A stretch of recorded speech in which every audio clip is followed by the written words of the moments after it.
Welcome to another podcast of the current situation at Manchester United. Today commences the last pre-season match before the calm of the storm. Well, this was the calm of the storm. Now the storm is upon us. Later on in the week when the Premier League starts, Manchester United played their final pre-season match against Rayo Vallecano. Now, I didn't watch the game. I have to say that in full conviction because I wasn't home to watch the football game. Instead, I was practical myself to play football. So yes, I was playing football. I came home about 20-25 minutes ago. So when I caught the score, it was 1-1 at the 85th minute, basically. But the game finished 1-1. I proceeded to watch the highlights. I'll say this to kickstart this video, and before getting to the highlights, I want to say that this video podcast is going to be quite lengthy. I don't want to mislead you guys, so anticipate. I know you guys enjoy. For the few persons that watch my videos, I appreciate the few persons that watch this video. I'm just pushing out content out there, so it may fall to where it may, and if it benefits someone, hey, I appreciate that. Yes, I mean, it's not all seeds that you plan to sow is going to grow. Some seeds is going to grow with rocks. Some seeds is going to grow in soil. Some seeds not even grow at all. So it's just part of the process, and I'm appreciative of that. Now, as relates to the highlights of the match against Rayo Vallecano, again, I didn't see every specific detail in the match, but judging from the highlights that I saw, we have work to do. I believe Eric Ten Hag has mentioned that he wants to make a few more signings, which makes sense because, in my opinion, bro, the squad is still slim, particularly as it relates to quality in the midfield. Yes, we have Bruno Fernandes, although some persons is not a fan of Bruno Fernandes when it comes down to midfield quality. We have Eriksen, who is not going to be starting much games, let's be honest about that.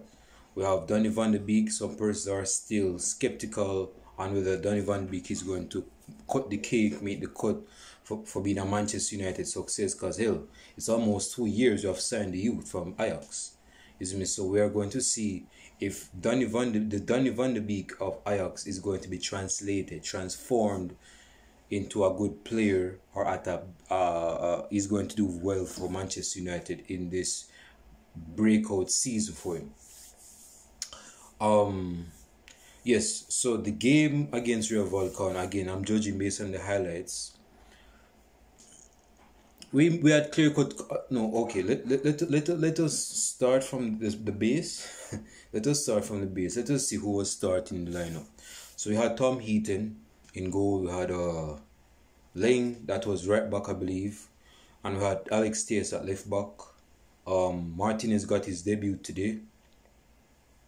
Oh, we played at Old Trafford. This was I guess this game was, to warm up the pot, so to speak, for Manchester United players so that they can get in the groove, to build momentum, to know what the Old Trafford crowd is going to be like for the next season. So I guess that's why we played our last pre-season match against Rayo Vallecano on our own turf, so at Old Trafford, which was a good turnout.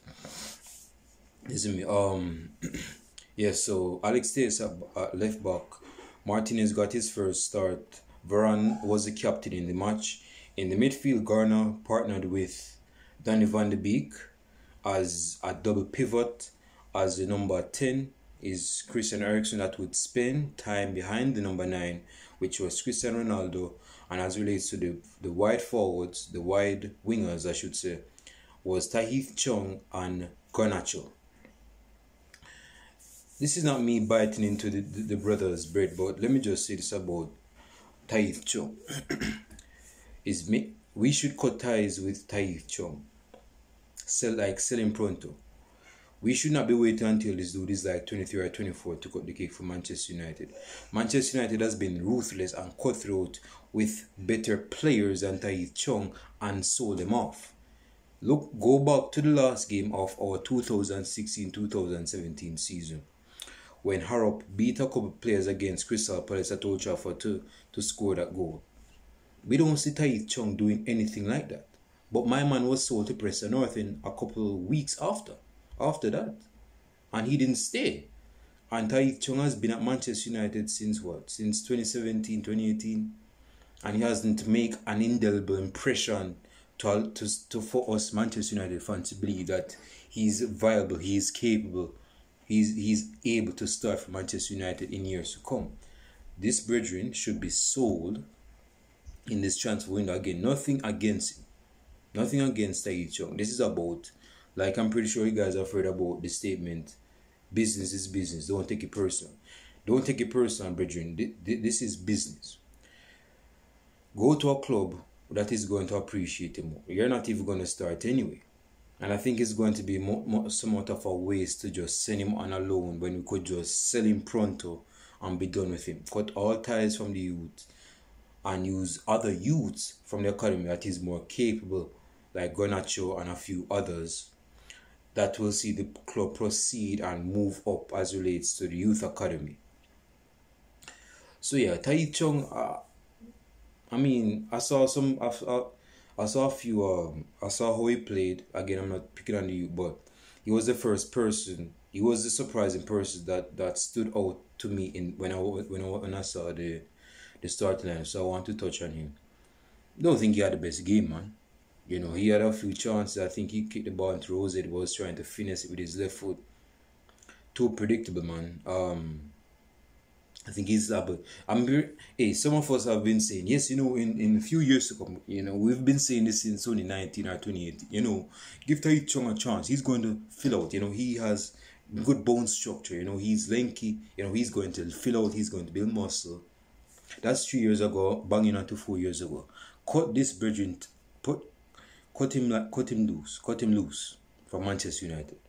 He's not going to be beneficiary to Manchester United squad. Now moving from Tahith Chong, Garnacho at the opposite end of the wing was very bright. You know, he I guess the fact that he was playing with Cristiano Ronaldo, and you know that Cristiano Ronaldo in the prime of his career was a left forward player. So I guess that inner younger Cristiano Ronaldo came out in, he wanted to express himself on the left hand side, and that's what he did. He looked bright when he had the ball at his feet, cutting inside, creating chances. Cristiano Ronaldo had a few chances himself. You know, could have put at least one to bed, but he scored. He shoot one with his left foot, and that went over the bar. As relates to midfield, Danny Van Beek created a few chances. He created a chance for Cristiano Ronaldo.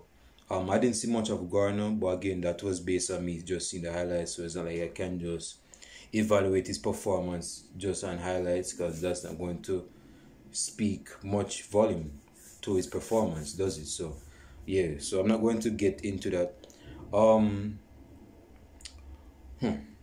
Oh, another thing, Falcao returned to Old Trafford.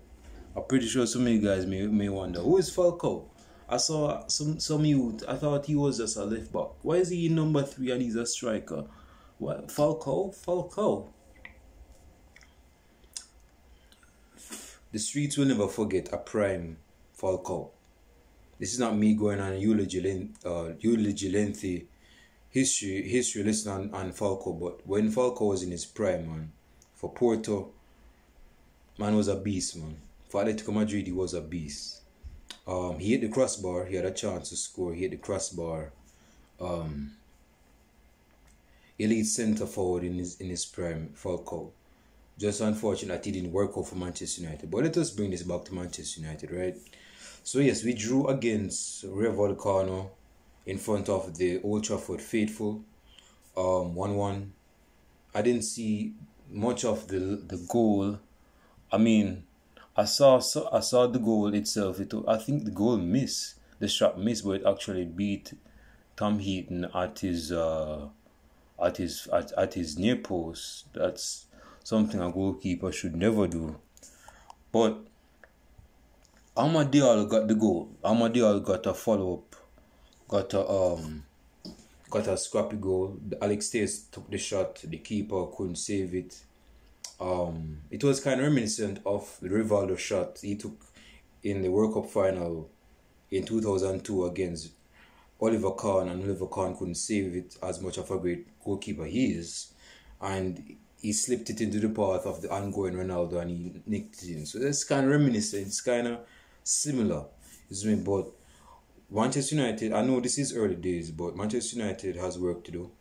We have to make a few more signings, as I've mentioned. Things are not looking good, man. There are a few players that needs to be sold for real. Like Phil Jones, let's get rid of Phil Jones. We have to be cutthroat with some players, man. I'm just reviewing the goal right now. I believe it's Garcia that scored it. Okay. Oh, he scored at his far post. My bad. He scored on his far post, the goal. And the goal was scored in the 57th minute by, I believe it's Garcia. But anyway, this video is to just touch on the pre-season as a whole. Also, I'll be speaking on whether Sir Alex, this has been a trending topic as of late, whether Sir Alex Ferguson would have cut the cake or made the cut in the modern day Premier League with Liverpool and Man City. So I'll be touching on that in a few. Let's evaluate our pre-season so far. So against Liverpool, speaking about Liverpool, we beat Liverpool 4-0. It was a decent outing, but it's not like those goals were like created by our own volition.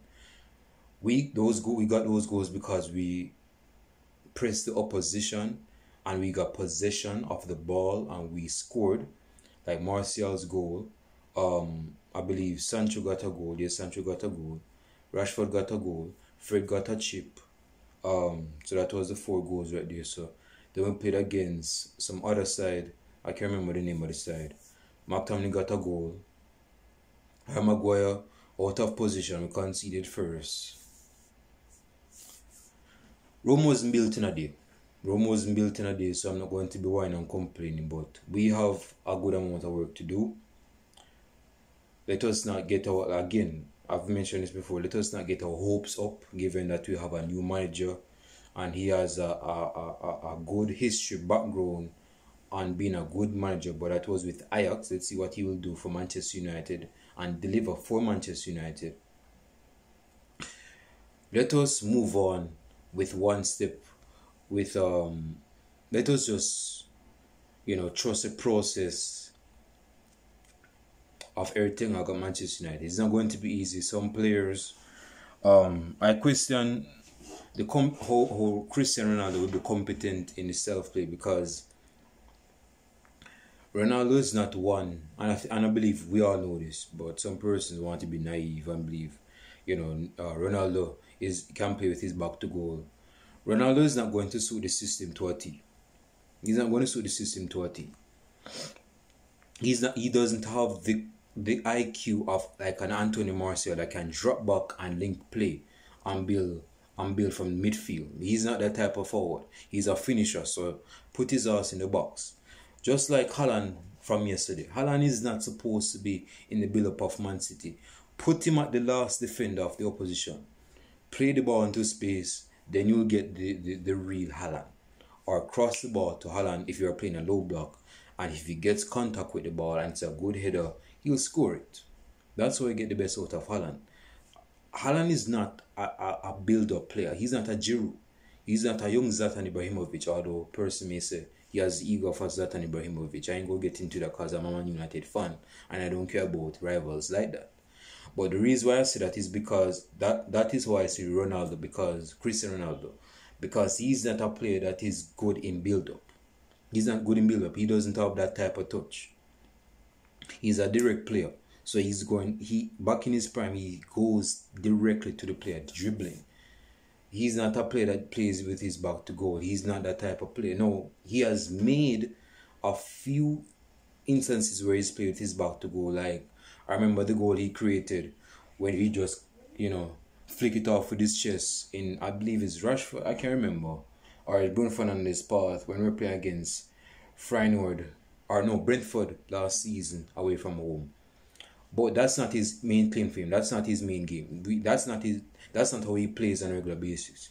So we have to find everything. Our guys to find some way, seeing that we're going to keep Cristiano Ronaldo now to accommodate his services. Ronaldo is here to stay. Now, did he want to genuinely stay? No. And I've said that in my last 2 videos. He didn't want to stay. He wanted to move to greener pastures to get a Champions League, to get Champions League football because he's Mr. Champions League. He doesn't want to demonize. He doesn't want to compromise on his standards to be playing in the EuroLeague when he hasn't played in the EuroLeague ever. Like, he has never played in EuroLeague. Never played in EuroLeague.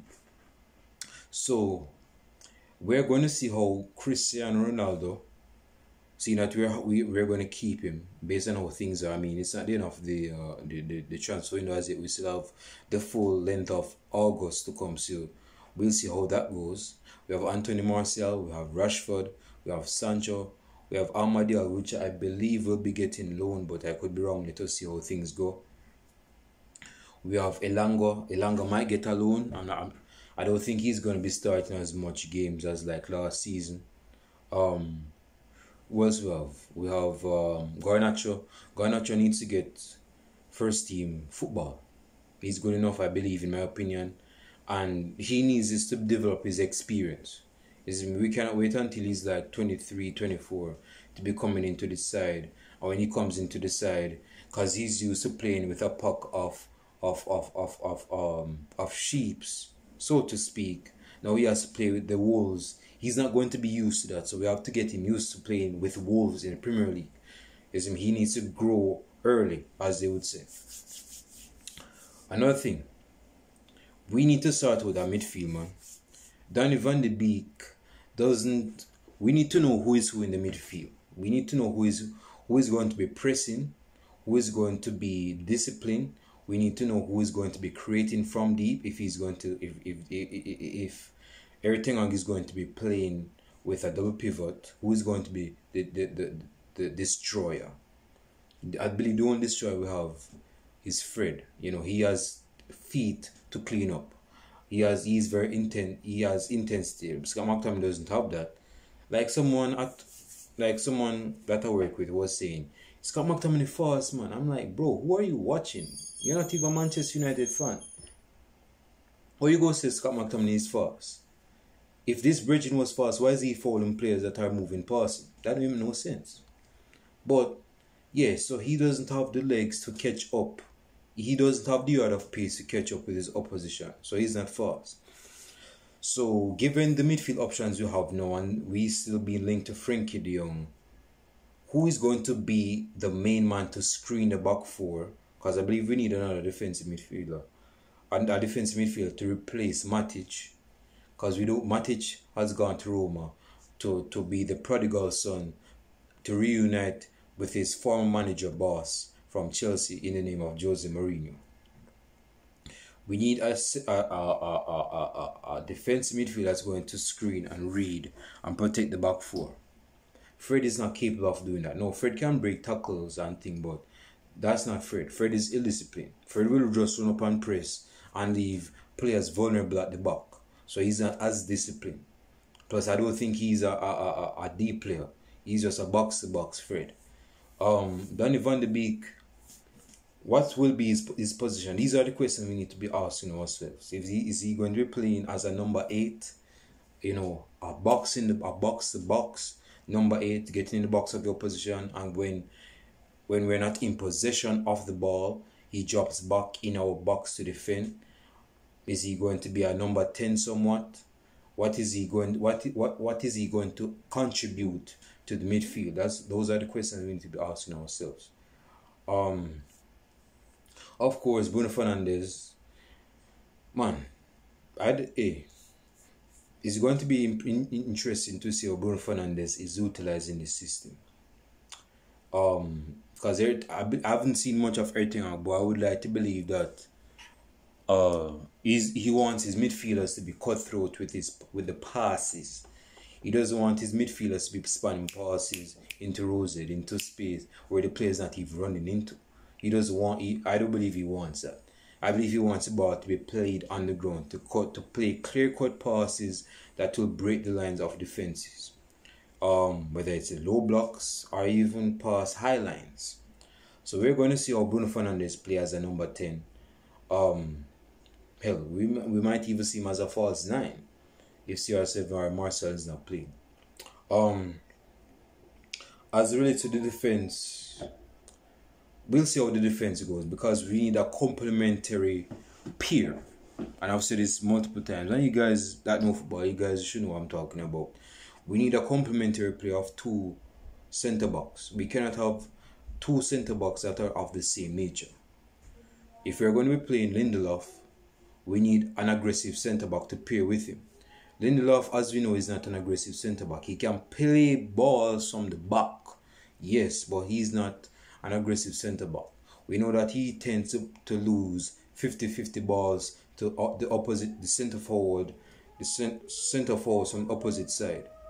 You know, his main arch nemesis is Christian Benteke from Crystal Palace. Is in Christian Palace. I'm getting mixed up with Crystal Palace and Christian Benteke. You know, Christian Benteke plays for Crystal Palace.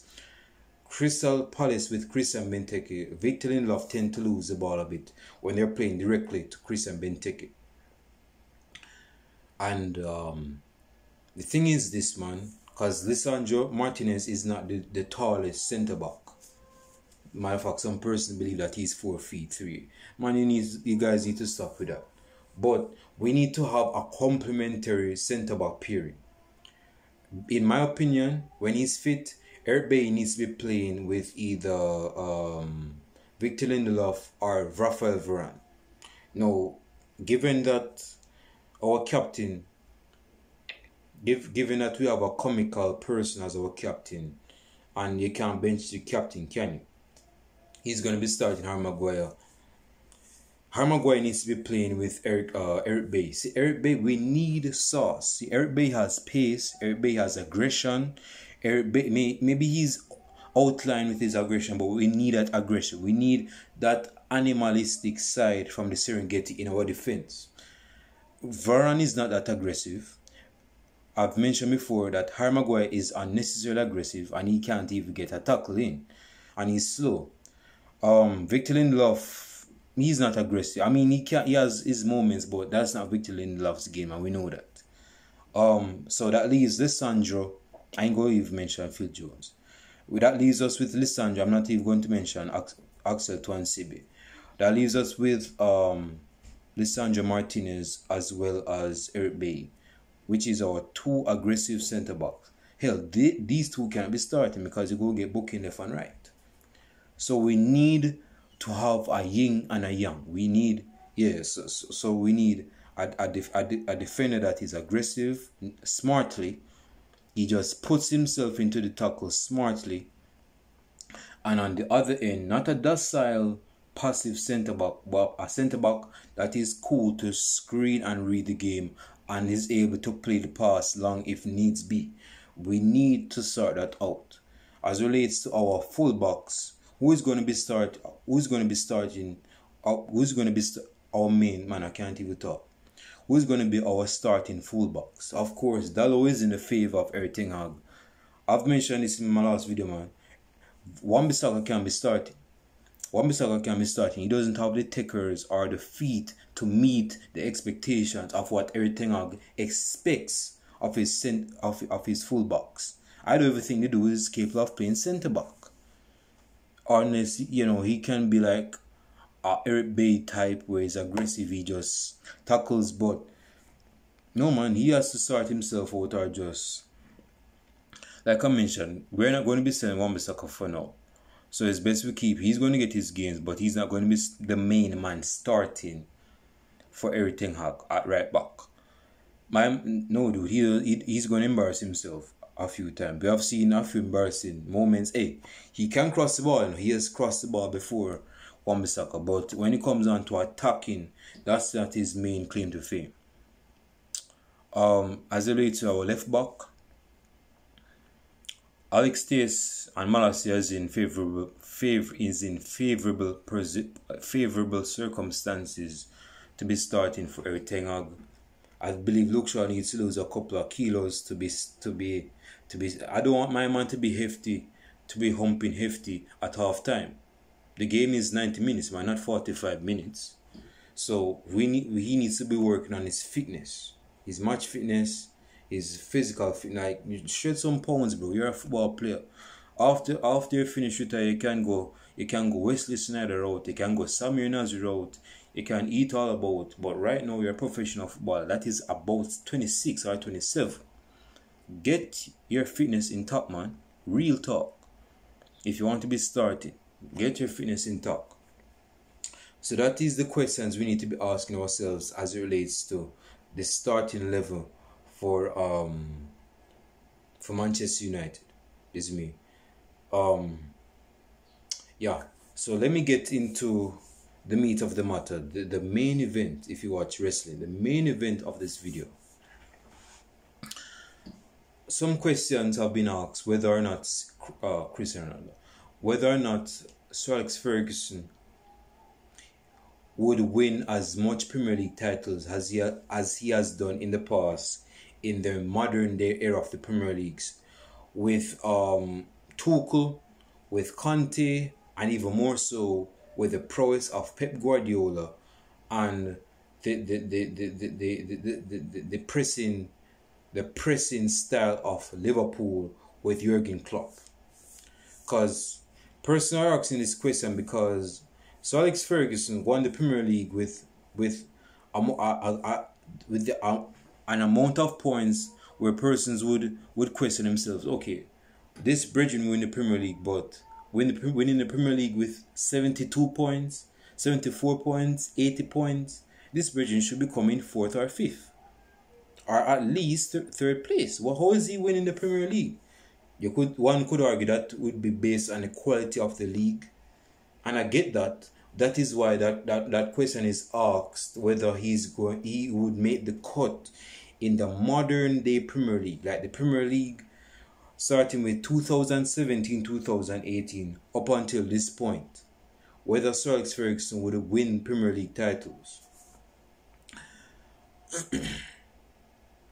Let us evaluate the prime of Sir Alex Ferguson. When was the prime of Sir Alex Ferguson as a manager for Manchester United?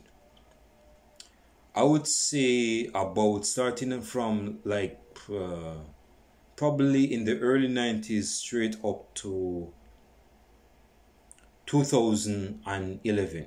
I believe that was the prime of Sir Alex Ferguson, or even to 2010. That was the prime of Sir Alex Ferguson as a manager for Manchester United. Now, I'm not going to go into every year they have won the league, right? Or the amount of points, at least, not every season. But let us sort out a few things right now. Let us evaluate Manchester United winning the league in 1999 when they won the treble. Title 1999. Because I believe they won the Premier League with... They scored 97 goals in the Premier League.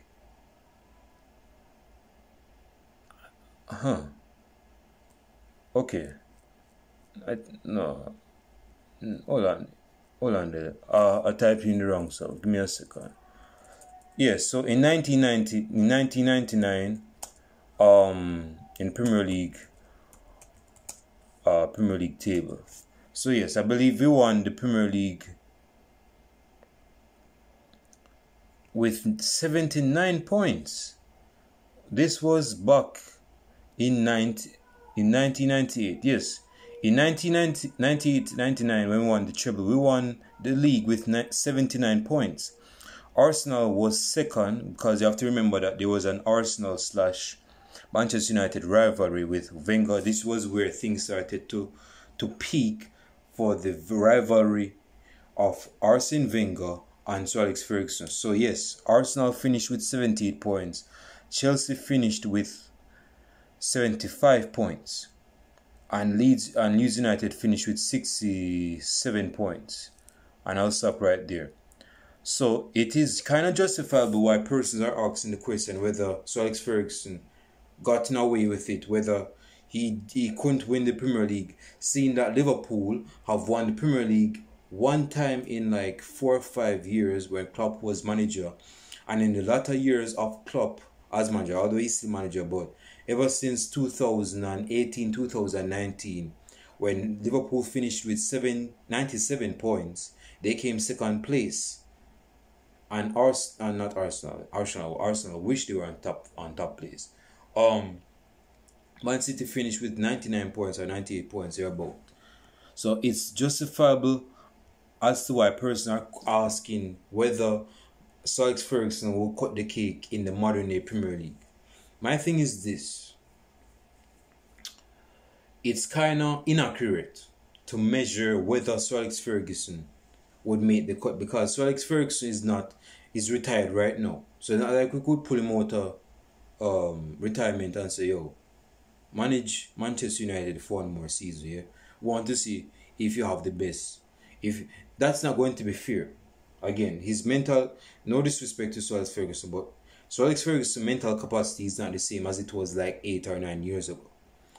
And plus, he doesn't have the managerial prowess as he did back in his younger, like in the early 2000s or mid 2000s. Hell, even in his last years as manager, Sir Alex Ferguson was losing his touch. Let us be honest and real about that. He was losing his touch as a manager, but he still had the mental fortitude to still win the Premier League because of his experience. That's why experience is real big. No matter what squad you have, if you have the experience, then you're going to win the Premier League, at least do very well. So, Man City, being Centurions in 2017, 2018, and winning the league for like 2 seasons straight until Liverpool broke that ducks in 2019, 2010, 20, winning the league. I will say this. Sir Alex Ferguson, if you're talking about a prime side, let us think about the prime side of Sir Alex Ferguson. You have Barthez in goal, unfortunately. Screw that. You have Edwin van der Sar in goal. I don't think Edwin van der Sar played. When did Edwin van der Sar come to Manchester United? When did Edwin van der Sar join United? I believe it's 2006. He joined 2005 actually. Yeah, he joined Manchester United 2005. I'm thinking of us our peak side. Okay, so we have Van der Sar, we have Gary Neville, we have Silvestri, we have Rio Ferdinand. Vidic didn't come in at the time. We had at left back we had Patrice Evra came in 2006 from Monaco. So I believe Silvestri was playing somewhat of a left back. But I'm forgetting who was another centre back. Again, I wasn't watching football at the time. I was talking on TDs, is me, so I didn't watch football at the time. But in midfield, we had I believe Roy Keane left in 2005. Beckham left in 2004. We had Paul Scholes. We had Jemba, I believe. We had Jason Park. We had who else? I can't remember right now. But as relates to like attacking players, we had Luis Saha. We had Ruud van Nistelrooy. Ruud van Nistelrooy didn't leave out as yet. We have Cristiano Ronaldo. We had Wayne Rooney. We had a couple of players. We had we had Alan Smith as well. We had Alan Smith. Yes, but Alan Smith was catching hell with injuries. So that may not be the best. And we had Ryan Giggs. How could I leave with Ryan Giggs? So that was somewhat of a very good enough side to challenge. Although I'm not remembering the person's name to name right now because I'm in the moment. But that's that's a decent side to challenge. Definitely Liverpool, and even you could say could challenge the current Man City. Man City with Kevin De Bruyne, Company, Otamendi, Stones when he was decent, Walker, Sergio Aguero and others, man. He could. Sir Alex Ferguson, again, this is just my opinion. I'm not a be all end. I'm giving my opinion. Sir Alex Ferguson, fair to say, he would catch hell sometimes in the season. Now, he may win the Premier League with these two sides, but when it comes on to meeting them face to face, whether it's at Anfield or at Old Trafford or playing at the Etihad Stadium or at Old Trafford, Sir Alex Ferguson would probably, and you have to understand that football evolves. If football evolves, see, a lot of things play into all of this. It's not like a one shoot where you can say, okay, if Sir Alex Ferguson was in his prime, he would have been Pep Guardiola and Jurgen Klopp. No, you have to take things into account that football has evolved. The Premier League has evolved. Football is, like I saw a comment on Twitter, and it was saying, why is it that Jurgen Klopp and Pep Guardiola is bringing back the tall centre forward? We have evolved from that. We're playing football on the ground where footballers, are good at their feet. During the link up, they drop deep and da. So yes, I don't know why Klopp is bringing this 6'4", this brethren from Benfica, and Pep Guardiola is bringing this brethren from Dortmund named Holland. The thing is this, dude. I don't think, again, not me eavesdropping in their camp, but I don't think the Klopp and Pep wants those two strikers to be in the build-up, because the build-up is trash. So going back to Sir Alex Ferguson, I know I'm kind of not stating the direct answer, but understand this, man. Sir Alex Ferguson would probably have a few problems himself.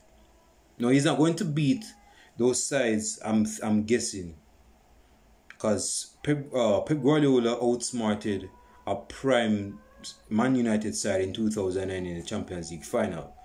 All the person said that he inherited the side. This brethren was manager for Barcelona B. You see me? So he knew what he was doing even when he wasn't in the forefront of Barcelona as the main manager for Barcelona. And he even promoted Sergio Busquets is a habit of mine. From the Barcelona B, he promoted Pedro. He promoted who else? He promoted, I believe, Bojan as well. And these players were integral, not much so Bojan, but Pedro and definitely Sergio Busquets. He was the main man at the base of the midfield for Pep Guardiola in years to come. So even then, bro, it's hard to say. Pep Guardiola got over Sir Alex Ferguson twice in the Champions League final, 2009 and 2011. As relates to Sir Alex Ferguson against Klopp, leave your comments down. I want to hear what you guys have to say. Whether you believe that Sir Alex Ferguson would be a successful manager at Manchester United in the Premier League, winning Premier League titles with Manchester United, if he was in the Klopp versus Pep Guardiola era. Go ahead and leave your comments down below, and if you have been enjoying yourself up until this moment in watching the video, show your appreciation by liking this video. Show your appreciation by liking this video. Hey, if you disapprove of the content, go ahead and dislike the video. I appreciate you either way. But anyway, in wrapping up this video, I want to see if there's a few other stuff. Okay, there's a few news. Let me just finish up. So in wrapping up, maybe Sir Alex Ferguson won't win as much titles in the Premier League. But I'll say this: if Klopp and Pep Guardiola, was about to say Sir Pep Guardiola would catch hell with a prime 2004, 2005, 2009, 2010, 2008, 2009, 2007, 2008 Manchester United side. He would. So it's not like Sir Alex Ferguson would catch hell with Klopp or Pep Guardiola as much as Pep Guardiola would catch hell with Man United, or Klopp would catch hell with Man United. Again, I believe Sir Alex Ferguson could run over Liverpool a few times, because Liverpool, man, if you start for them space, they don't have much midfielders to create for them, unless it's like Thiago. No, they don't have much creative midfielders. Again, they won't have Thiago, Curtis Jones, Alex. That's the reason why they have those unbombing forward wide men in Trent Alexander-Arnold and Robertson, because in the midfield, man, Klopp knows that his side doesn't have a depth of creativity unless it's like from Thiago. He knows that. So in wrapping up, I'll say this. Klopp, it's one of those situations where Klopp would get over Sir Alex Ferguson a few times, but Sir Alex Ferguson would definitely get over Klopp. It's just one of those moments. Like how Klopp a few times get over Pep Guardiola, but Pep Guardiola for the most part gets over Klopp. It's going to be one of them situations. So I don't believe Sir Alex Ferguson may not have won. Man, these notifications, man. What's up? I don't believe he will be winning as much Premier League titles as he has done in the past. But remember, Sir Alex Ferguson beat Jose Mourinho, although Jose Mourinho held him out to 2 seasons. Because when Jose Mourinho introduced himself to the Premier League, this bridging go in the Premier League twice in a row with Chelsea from 2004 to 2006. You had Wenger. Sir Alex Ferguson cartel with Wenger a few times. So if he cartel with a prime Arsene Wenger, you can best bet he could run over Klopp a few times or even Pep Guardiola a few times. Maybe not on the balance of play, but on counter-attacking. That was what Manchester United was based on. Intense, attacking football, counter-attacking. Yeah. Yes. So, also, what else I wanted to say? Oh, yes. What's the dude, man, and he managed, and he won the Champions League with Liverpool? Benitez, yes, Benitez. Yeah, he would, he beat Benitez a few times when he was at Liverpool. He even got Benitez in his feelers where he was saying, I believe this was 2008-2009 season, where he was basically saying, Sir Alex Ferguson is the only manager in the league that can do things and he gets away with it. This is straight facts. Yeah, so there was a feud with Benitez and Sir Alex Ferguson. Well, more so on Benitez, because Sir Alex Ferguson didn't care and he would beat them anyway. But yes, so yeah, and Jose Mourinho, so yes, he would have his problems a few times with Klopp and Pep in the modern era, but he would still win the league. Maybe he wouldn't win it with 90 odd points.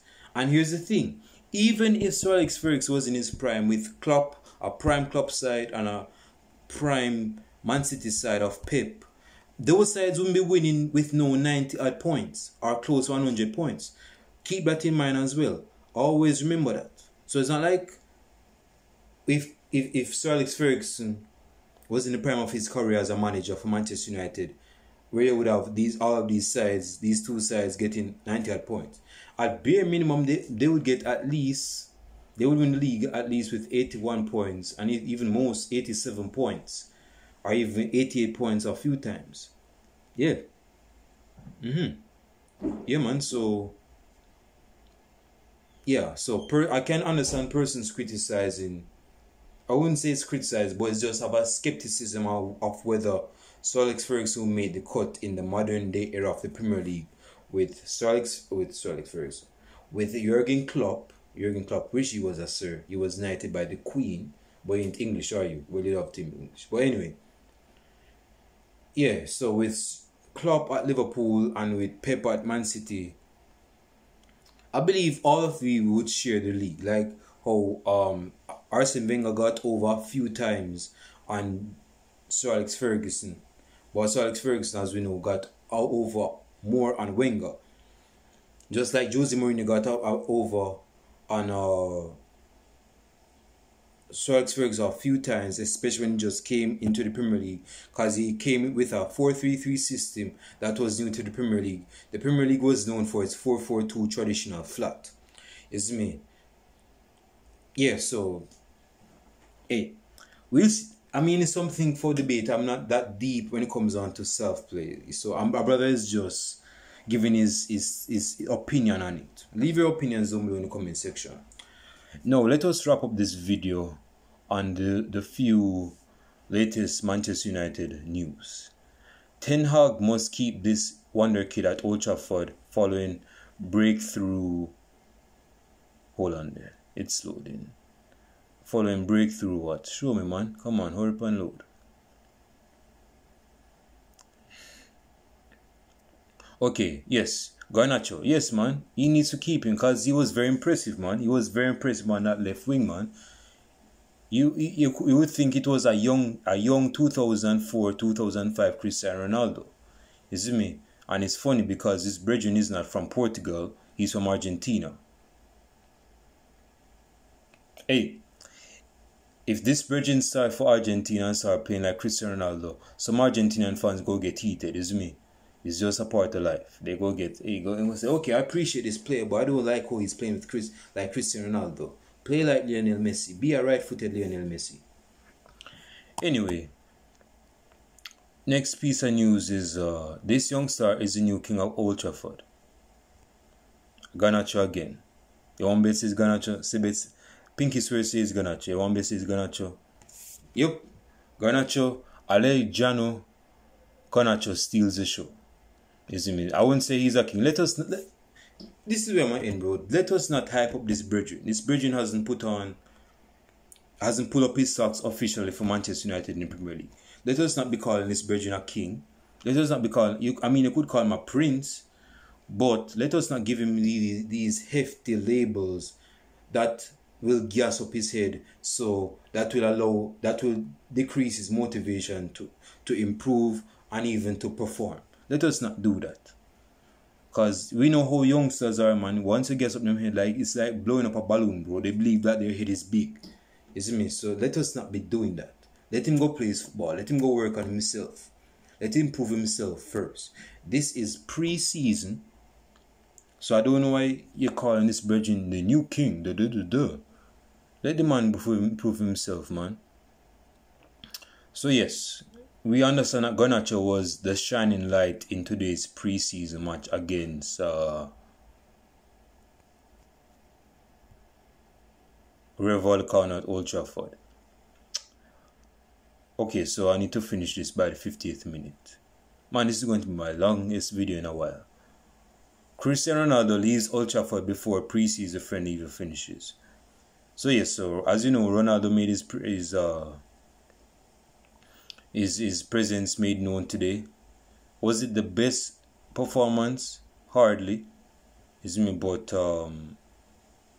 he's going to work himself back into the plans.